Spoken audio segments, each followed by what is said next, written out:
Here are the 7 types of toxic DM in Dungeons & Dragons and other tabletop role-playing games. And I brought sources to this one, baby. Real-life accounts from Reddit's TTRPG horror stories to illustrate the types of DM. These are not in order, although the last one is by far the worst. You'll see why when we get there. Also, throughout this video, I'm going to use footage of D&D live plays. That's not me saying those DMs are toxic, it's just for context. Okay, let's go. The Sadist. Possibly the most iconic type of toxic DM is the Sadist, the stone-cold jerk, the person who goes out of their way to upset other players. Now, it's okay sometimes when you're DMing to raise the stakes, to push your players a little bit, to really make an epic story. This isn't that. The Sadist takes this way over the line, disrespecting other players' personal boundaries. Those boundaries could be anything: body horror, sexual themes, death. Maybe someone just doesn't want to play in a fictional world with racism in it. But the Sadist loves those types of topics. Anything to surprise or shock a player, break those boundaries, make them uncomfortable. Here's an example. The GM in this post has taken an entire village hostage and tied them all up to a tree. The players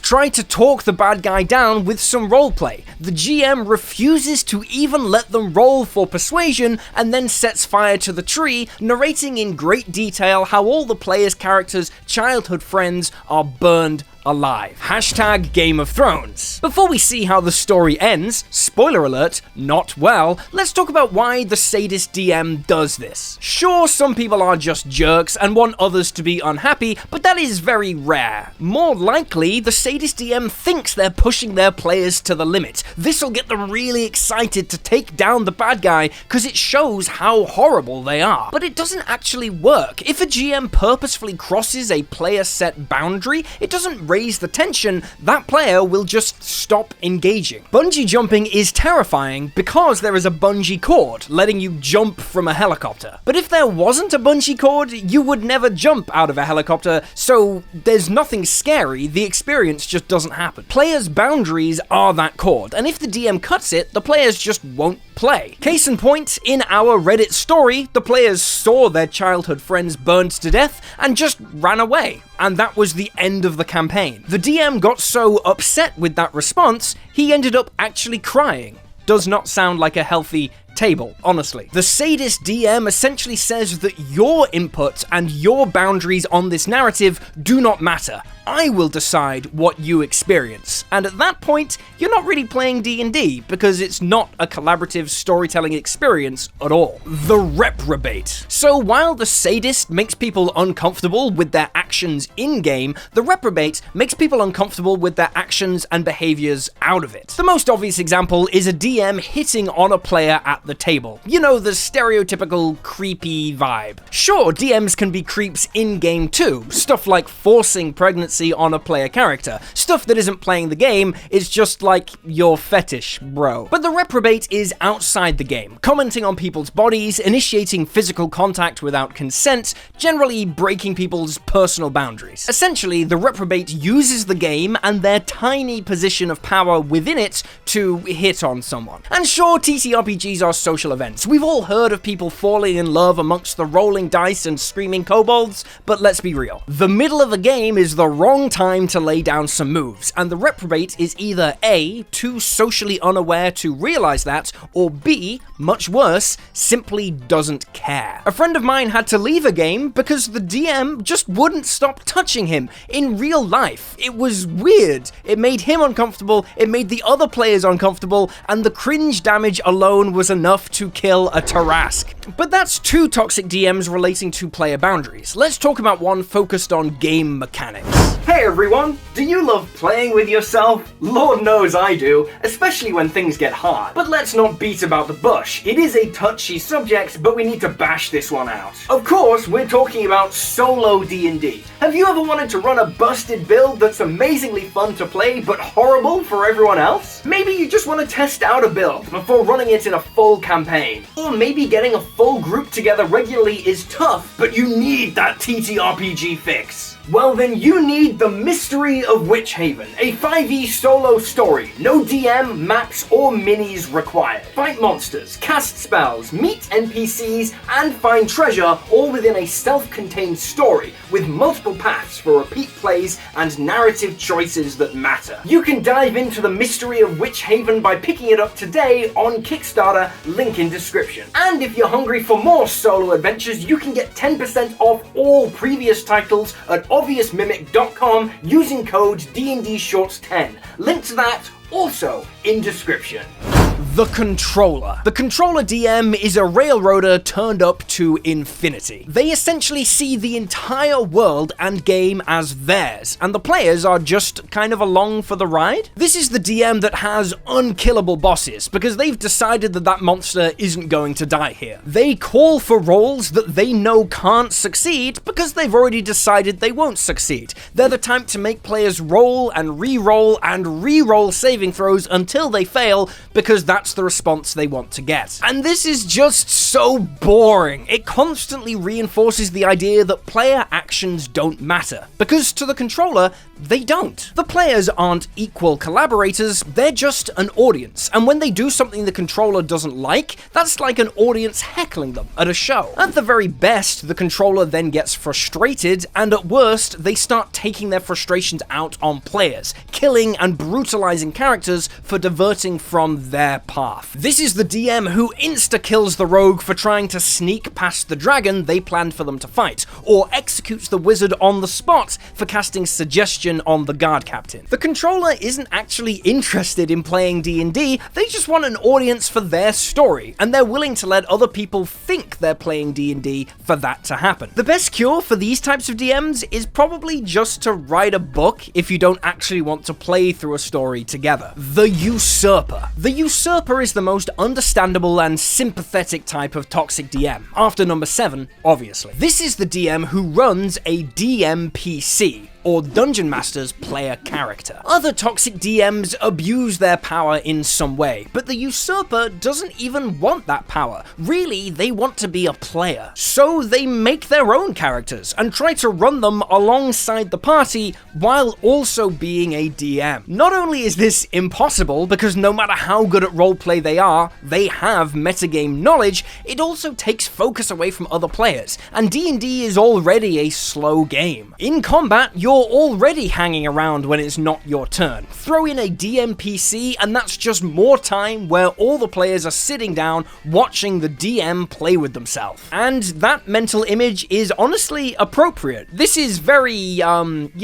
self-indulgent kind of behavior. And that's before we even meet the DMPC who's just better at everything than everyone else, over-leveled, overpowered, and generally the hero. This is a DM fulfilling their desire to play D&D rather than DM it, and it just sucks for everyone else. The truth is, Usurper DMs should just play D&D in another group as a player and get it out of their system. There's tons of ways to play online for free. My Discord has a room specifically for players and GMs looking for other people to play with, and there's loads of similar sites online. Or the players can take turns DMing, so everyone gets a shot. The Usurper is probably the most boring type of toxic DM, but luckily it is the easiest to fix. The Favouritist. The Favouritist DM is self-explanatory. They have one player character who they shower with good fortune and praise. We're talking giving that player ridiculously lenient rulings while smushing everyone else into the dirt. Or giving them insane magic items, or just making them the focus of every single plot hook and narrative beat. Basically, they make one person the main character at the expense of everyone else. This is also one of the hardest types of toxic DM to talk about. It's difficult to say, hey, I think this other character is getting all the attention and all the good stuff without sounding super petty and jaded yourself. It also feels like you're accusing another player of stealing the spotlight, when half the time, the player that is the subject of the DM's adoration didn't even ask for it. The Favouritist DM is certainly annoying and incredibly demotivating to play with at the table, but there is a variation which is so much worse. The Bully. The bully is almost the inverse of the Favouritist. Instead of having one preferred character, they have one who they clearly do not like. It's someone who is always targeted, who has their ideas and contributions constantly shut down, and who is basically ignored narratively. This is just bullying, using a position of power at the table to exclude one person from the fun. In those types of cases, you'd hope that other players at the table would stick up for the victim player, but sometimes they might not realize or notice. They might be a bit more self-involved. In these types of cases, I think the only answer is to just leave. You certainly shouldn't tolerate someone who is